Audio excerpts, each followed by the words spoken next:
Hello guys, the depth queen स्वागत करती है अपने डार्क डेप्थ वर्ल्ड में। और आज एक बार फिर से आप लोगों की डेप्थ क्वीन हाजिर हुई है एक बीते दौर की एक फ्लॉप फिल्म लेकर, जो शायद उस टाइम पर तो फ्लॉप हो गई थी, लेकिन अगर आज आप उसे देखेंगे ना कहीं आपको लगेगा कि यार एक टाइम पास मूवी थी, और कहीं ना कहीं इतनी बुरी भी नहीं थी और इतनी अच्छी नहीं थी। और साथ ही साथ में जो उस फिल्म के जो किरदार थे, जो उसमें काम कर रहे कलाकार थे, ये सारे के सारे कलाकार एक वक्त पे टेलीविज़न पर आया करते थे। आज वो कलाकार इतने फेमस नहीं रहे हैं, कुछ तो गायब ही हो गए हैं, कुछ सोशल मीडिया पे हैं, इंस्टाग्राम पर हैं, और कुछ अभी भी जो हैं स्ट्रगल कर रहे हैं अच्छे रोल के लिए। आज भी उन्हें इंतज़ार है कि कभी ना कभी कहीं ना कहीं उनके टैलेंट के अकॉर्डिंगली हमें काम मिलेगा।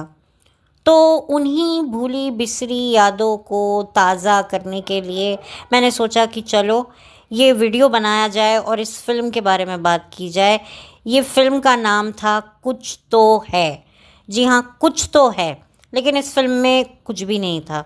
शायद जब इस फिल्म का जो ट्रेलर आता था उसी से पता चल गया था कि असली कल्प्रेट कौन हो सकता है, और जब फिल्म ख़त्म होती है तब तक पता चल जाता है कि हाँ भाई, जिसका हमें शक था कि ये हो सकता है, यही प्राणी जो है इस फिल्म का खलनायक असली निकला।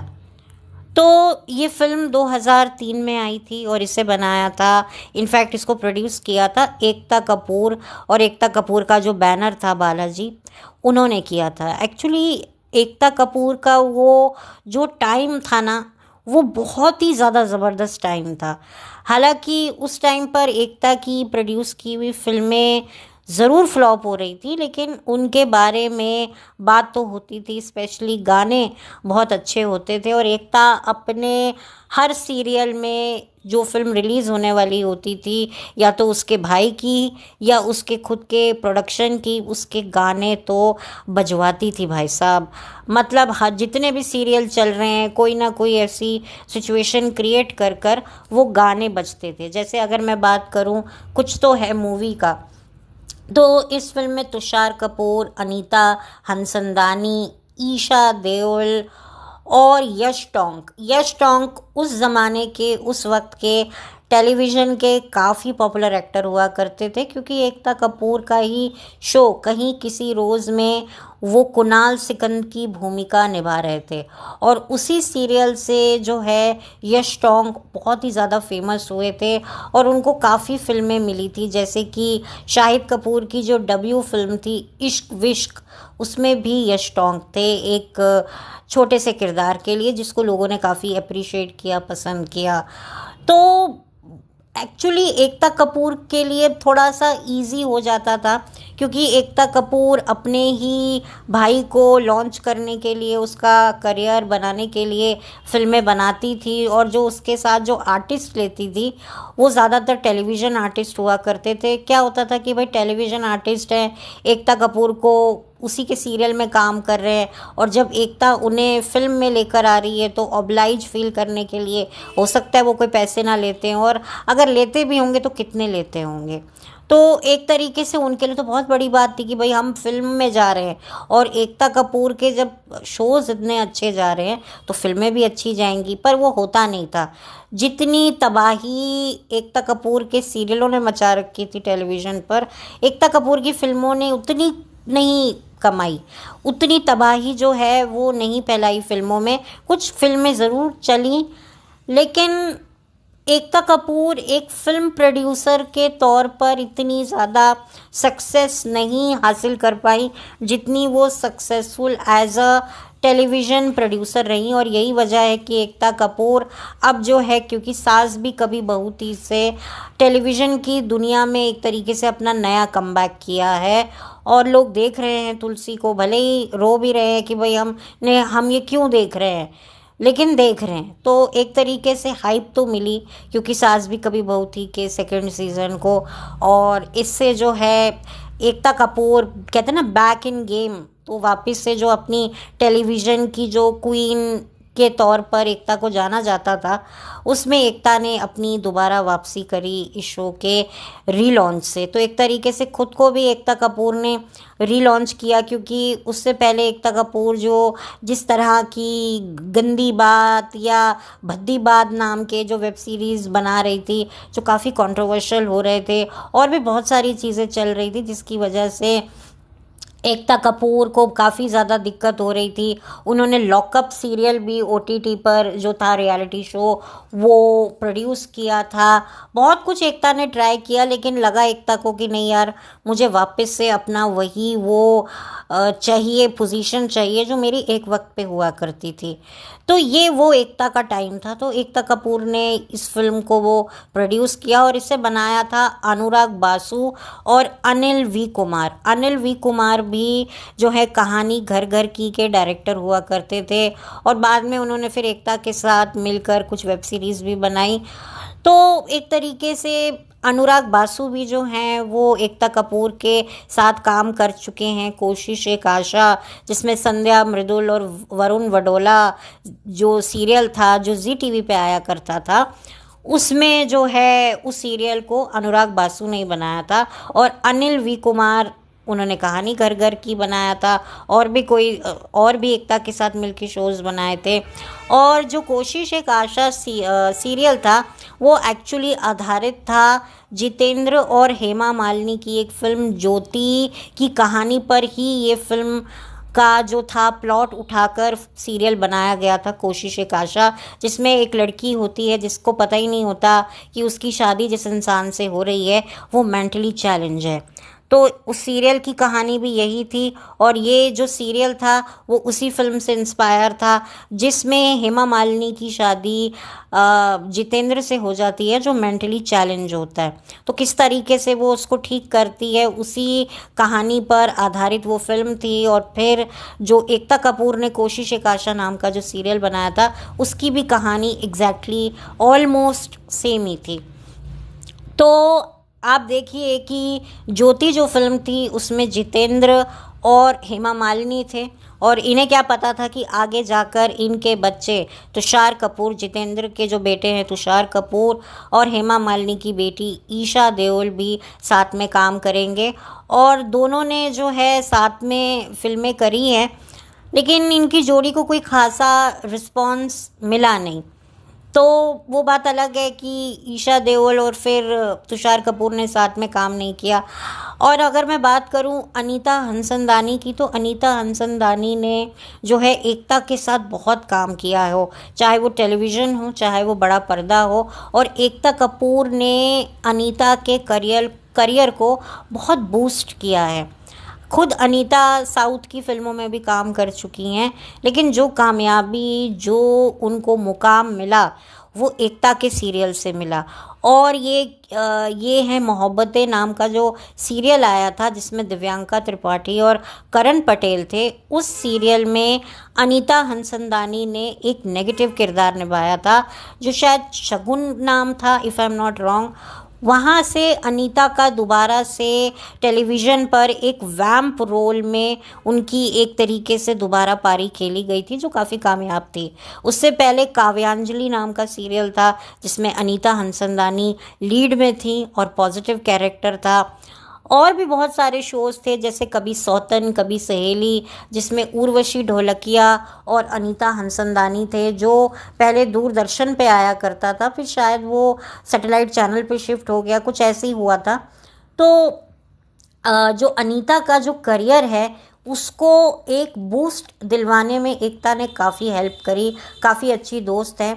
और तुषार के साथ अनीता ने 2 फिल्में की थी, एक तो कुछ तो है और ये दिल करके। ये दिल जो थी वो साउथ की हिंदी रीमेक थी, जिसे बनाया था तेजा ने, और वो भी सन 2003 में ही आई थी, और वो भी फ्लॉप रही। और कुछ तो है भी फ्लॉप रही। लेकिन कुछ तो है कि गाने, भाई उनमें तो बात थी। और आज भी अगर आप ये गाने सुनेंगे ना तो आपको गूज बम्स आने लगेंगे। ख़ास तौर पे वो जो गाना क्या प्यार करोगे मुझसे, लिटरली अगर आप उसे सुनेंगे ना तो आपके रोंगटे खड़े होंगे, क्योंकि हमने बहुत सुना है ये गाना। मेरे पास इसका ऑडियो कैसेट भी था और एकता कपूर के सीरियल में तो मैंने बहुत सुना है। हर कोई सीरियल जो उस टाइम पर आता था, चाहे वो कसौटी हो, कहानी घर घर की हो, क्योंकि सास भी कभी बहू थी हो, या दूसरे राइवल चैनल पर जो एकता के शोज आते थे, उसमें भी जो है कुसुम कुटुम करके, क्या हादसा क्या हकीकत, या उस टाइम पर जो भी आते थे ना एकता के, उसमें कहीं ना कहीं ऐसी सिचुएशन ऐड की जाती थी जिसमें एकता के जो पिक्चर आने वाली है या उसके भाई की कोई पिक्चर आने वाली है, उसके गानों को प्रमोट किया जाए।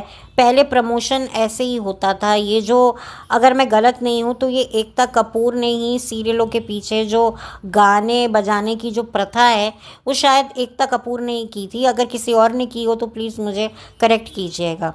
तो इसकी कहानी कुछ कुछ दोस्तों की होती है जिनका एक प्रोफेसर होता है, प्रोफेसर बख्शी, और वो उसका किरदार निभाया था ऋषि कपूर साहब ने। तो उसकी भी लाइफ में बहुत बड़ी मिस्ट्री है। वो मिस्ट्री क्या है, उसको सुलझाते सुलझाते वो खुद ऐसी मिस्ट्री में फंस जाते हैं। फिर उसके बाद सारे दोस्त अलग हो जाते हैं। फिर इसी दौरान अनीता हंसनदानी और तुषार कपूर जो बचपन से ही जो हैं दोस्त हैं, और अनीता हंसनदानी जो हैं वो बचपन से ही तुषार को प्यार करती हैं, तो उनकी एंगेजमेंट कर दी जाती है। जबकि तुषार कपूर को प्यार होता है ईशा देओल के साथ और ईशा देओल को होता है तुषार कपूर के साथ, लेकिन हालात की जो परिस्थितियां होती हैं वो उन्हें अलाउ नहीं करती कि वो एक दूसरे के साथ जो है वो रिश्ता निभाएं या एक दूसरे के साथ जो है अपनी ज़िंदगी बिताएं, इसलिए वो अलग हो जाते हैं। फिर उसके बाद वो मिलते हैं और पुराना प्यार जागता है, और साथ ही साथ में जागती हैं वो भूली बिसरी मुसीबतें जिनको वो बहुत समय पहले ही पीछे छोड़ाए थे।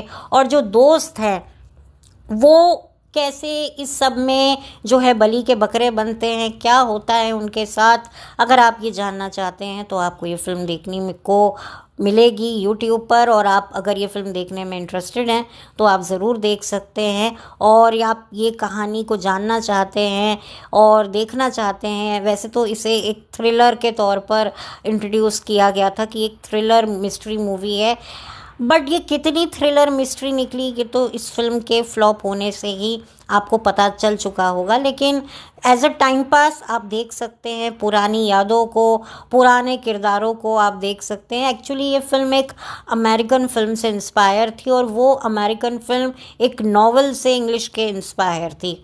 लेकिन कहते हैं ना, नकल करने के लिए भी अक्ल की ज़रूरत होती है, और वो अक्ल एकता कपूर ने नहीं लगाई और ना ही उनकी क्रिएटिव टीम ने लगाई, जिसकी वजह से ये फिल्म हिट हो सकती थी। गाने इतने हिट हो चुके थे। उसका वो जो गाना था अनीता हंसनदानी और तुषार कपूर के ऊपर, दिल डिंग डोंग डिंग बोले, मतलब सुनिधि चौहान और के की आवाज़ में ये गाना था, और हम लोग बहुत सुना करते थे, बहुत नाचा करते थे। सच में जब मैं ये पीछे मुड़ के देखती हूँ ना तो मतलब दिल रो उठता है कि यार कहाँ से निकल के कहाँ पहुँच गए। अब क्या बोलूँ मैं वापस से वही पुरानी बातें नहीं शुरू कर सकती, बट बड़ा ही अच्छा लगता है, दुखी भी होता है कि यार वो वक्त अब दोबारा लौट कर नहीं आएगा। लेकिन आप उस वक्त को थोड़े वक्त के लिए ला सकते हैं, या अगर ये फ़िल्म अगर आप देखेंगे तो वो ज़माना आपको याद आएगा, दिखाई भी देगा कि कैसे जो है हमारे टेलीविज़न एक्टर्स जो हैं वो बड़े पर्दे पर भी काम किया करते थे, ये सोचकर कि भाई हम छोटे पर्दे पर हिट हो गए हैं तो एकता कपूर के बड़े पर्दे पर भी हम हिट हो जाएंगे। लेकिन वो हुआ नहीं। जैसे यश टोंक है, यश टोंक ने काफ़ी फिल्मों में काम किया, लेकिन वही वाली बात है कि जो उनका राज्य टेलीविज़न पे चलता था वो फिल्मों में नहीं चल सका। वो बात अलग है कि अपनी वाइफ गौरी के साथ, उनकी वाइफ का भी नाम गौरी है, जैसे हितेन तेजवानी की वाइफ का नाम गौरी है, तो इन्होंने भी जो है सीज़न 2 नच बलिए में ये रनर्स अप रहे, और इसी सीज़न में हितेन तेजवानी और गौरी प्रधान भी थे। लेकिन जो बाजी मारी थी वो मारी थी हुसैन कुंजरवाला और उनकी पत्नी टीना ने, और ये बने थे यश टोंक और गौरी बने थे रनर्स अप। तो बस इतनी सी पहचान रह गई है अब यश टोंग की।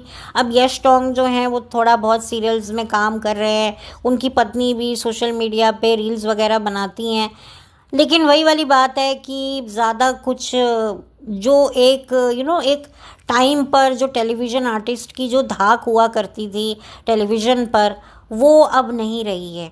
बट यश खान ने भी एक अच्छा टाइम तो टेलीविज़न पर देखा है, और क्योंकि जो कहीं किसी रोज़ सीरियल था वो बहुत बड़ा हिट शो था, बहुत अच्छा थ्रिलर शो था, और मुझे भी शुरुआती दौर में काफ़ी पसंद था। सुधा चंद्रन जी इसमें रमोला सिकंद बनती हैं, तो काफ़ी मैं देखती थी, मेरी फैमिली में हर कोई ये शो देखता था। बट वही वाली बात है, जैसे जैसे शो आगे बढ़ता जाता है कहानी का जो प्लॉट है वो लूज़ होता जाता है। बट जो भी रहा, एक अच्छा टाइम तो यश टोंक ने भी देखा है टेलीविज़न इंडस्ट्री में। और जो गौरी उनकी वाइफ है, वो कहीं किसी रोज़ में उन्हीं के जो ब्रदर हैं, छोटे भाई अनीश, उनकी पत्नी का किरदार निभाती थी। और जो उनकी ऑन स्क्रीन वाइफ थी मौली गांगुली, उनकी असल ज़िंदगी में शादी किससे हुई? अपने देवर अनीश से, जिसकी पत्नी का किरदार गौरी ने निभाया था। तो यानी कि जो कुणाल सिकंद और ये शाइना सिकंद थे कहीं किसी रोज़ के जो कपल थे, ये आपस में कपल नहीं बने थे, इनकी आपस में शादी नहीं हुई, बल्कि जो इनके जो देवर और आप कह सकते हैं देवर की वाइफ से एक दूसरे की शादी हुई है। तो जो मौली गांगुली की जो शादी हुई है वो मजहर खान के साथ हुई है, जिसमें वो अनीश सिकंद का किरदार निभा रहे थे। अनीश सिकंद रमोला सिकंद के बेटे थे और कुणाल सिकंद के छोटे भाई थे, और उन्हीं की पत्नी थी गौरी, जो बाद में असल ज़िंदगी में यश की असली की वाइफ बनी। तो ये हेर फेर आपको दिखेगा, ये कहीं किसी रोज़ में ही दिखेगा। वैसे तो जो सीरियल्स आ रहे थे उसके जो लीड कपल्स होते थे उनमें ही प्यार मोहब्बत और शादी बच्चे हुए हैं, तो वो टाइम था। बट यहाँ पर थोड़ी बात अलग हो गई, यश को प्यार मौली से नहीं बल्कि गौरी से हो गया, जो उनकी एक तरीके से उनके जेठ बने हुए थे यश टोंक। तो लोग काफ़ी उनको बातें भी करते थे। वो कहती थी जब मैं और यश हनीमून के लिए गए तो वहाँ पर लोग कहते थे कि अरे तुम तो इसको भाई जी बोलती थी, यानी कि जेठ को भाई जी बोलती थी, इसी के साथ तुमने शादी कर ली। तो ये सब भी पहले हुआ करता था, क्योंकि लोग पहले काफ़ी भोले हुआ करते थे, टेलीविज़न के आर्टिस्टों को वैसा ही देखते थे जैसा कि वो कहते थे कि भाई ये अगर जो किरदार निभा रहे हैं ये असल ज़िंदगी में भी वैसे हैं। बट अब तो खैर कोई कहेगा भी तो कोई मानेगा नहीं, क्योंकि अब की ऑडियंस बहुत स्मार्ट है, इंटेलिजेंट है, प्रैक्टिकल है। तो बस ये एक छोटा सा मेरी एक कोशिश थी। और इस फिल्म का जो म्यूज़िक दिया था वो अन्नू मलिक ने दिया था, और इस फिल्म के जो गाने लिखे थे वो समीर ने लिखे थे, जो गाने आज भी याद हैं। ये फिल्म किसी को याद हो ना हो, लेकिन इसके गाने आज भी याद हैं। क्या प्यार करोगे मुझसे, ये मतलब उस ज़माने का वन ऑफ द मोस्ट जो सुनने वाला रोमांटिक सॉन्ग बन गया था उस दौर का। और मुझे लगता है अगर आज भी आप ये गाना सुनेंगे ना तो आपके रोंगटे तो खड़े हो ही जाएंगे। और इसमें और भी आपको सेलिब्रिटीज़ टेलीविज़न के दिखेंगे। अच्छा, कुछ समय बाद ना एकता कपूर ने एक और फिल्म बनाई थी कृष्णा कॉटेज करके, जिसमें सोहेल खान थे और अनीता हंसंदानी ही थी और ईशा कोपेकर थे और हितेन तेजवानी थे। यानी कि एक तरीके से हितेन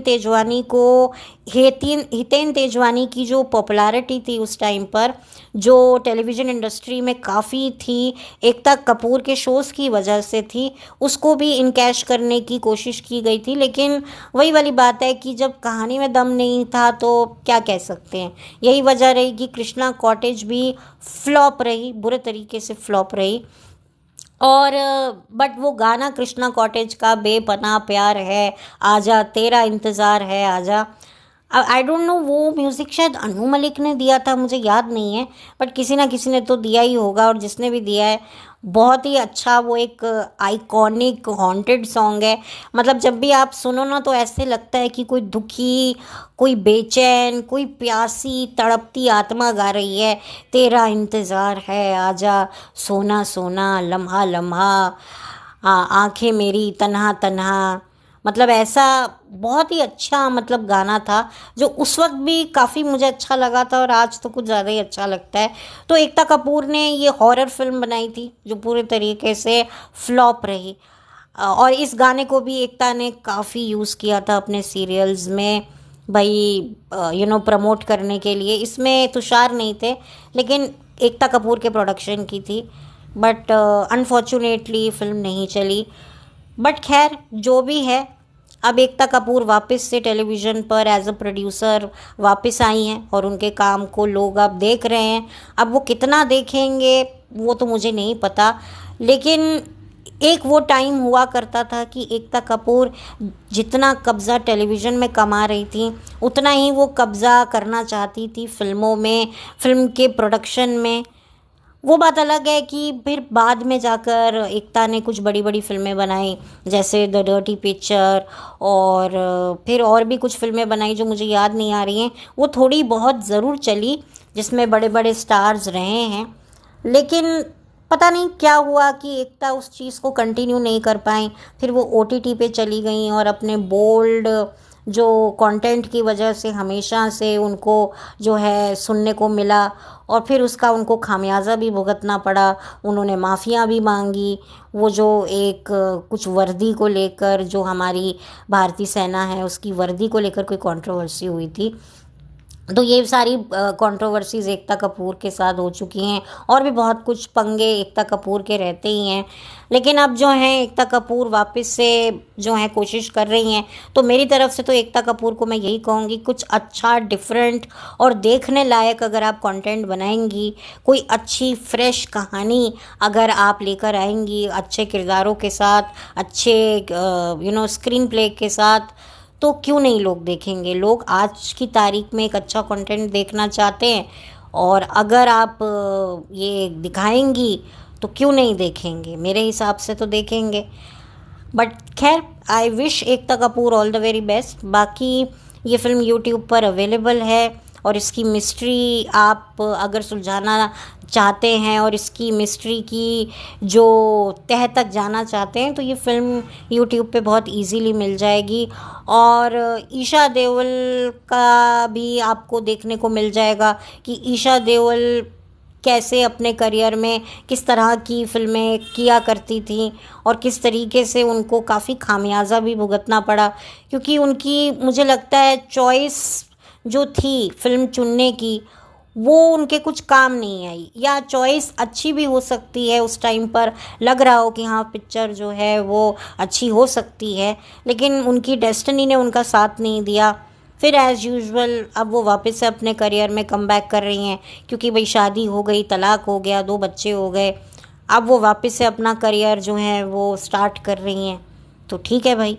और जो अनीता हंसनदानी है, उन्होंने ये दिल नाम की जो मूवी करी थी तुषार कपूर के साथ में, तो वो भी जो है कामयाब नहीं हुई। और फिर एकता ने जो उनको रोल दिया, जिसकी वजह से जो है उनको सीरियल में कभी नाकामयाबी नहीं देखनी पड़ी। मतलब टेलीविज़न एक ऐसा प्रोफेशन है जिसमें अनीता को कभी मायूसियत का सामना नहीं करना पड़ा। हालांकि उन्होंने रीजनल सिनेमा में भी काम किया, लेकिन जो पहचान उनको टेलीविज़न से मिली है, और अभी भी वो जो हैं टेलीविज़न पर ही काम कर रही हैं। अब तो आज की तारीख में वो एक बच्चे की माँ बन चुकी हैं, मैरिड हैं। उन्होंने नच बलिए का जो सीज़न आया था सन 2019 में, उसमें उन्होंने अपने हस्बैंड के साथ पार्टिसिपेट किया। फिर बाद में उनको बेबी हो गया, उन्होंने कुछ टाइम का ब्रेक लिया। अब वो वापस से कोई रियलिटी शो कर रही हैं गाँव जाकर। वो जो एक देसी गर्ल नाम का एक शो आया करता था इमेजिन पर, जिसमें कुछ लड़कियां, मॉडल्स, एक्ट्रेसेस, डांसर्स को गांव लेकर जाया जाता है, और वहाँ के गांव के तौर तरीके वो सीख कर जो हैं कैसे गांव के लोगों को इम्प्रेस करती हैं और फिर विनर बनती हैं। तो उस सीज़न को जीता था रोशनी चोपड़ा ने, if I am not wrong, Roshni Chopra थी उसमें। संभावना सेठ भी थी, मोनिका बेदी भी थी, और एक स्पेशल अपीयरेंस के लिए डिम्पी भी आई थी, डिम्पी गांगुली, जो उस टाइम पर डिम्पी महाजन बनी हुई थी, राहुल महाजन की वाइफ। अब तो खैर उनसे उनका डिवोर्स हो गया है, उन्होंने दोबारा शादी कर ली और अब तो उनके 3 बच्चे भी हो गए हैं।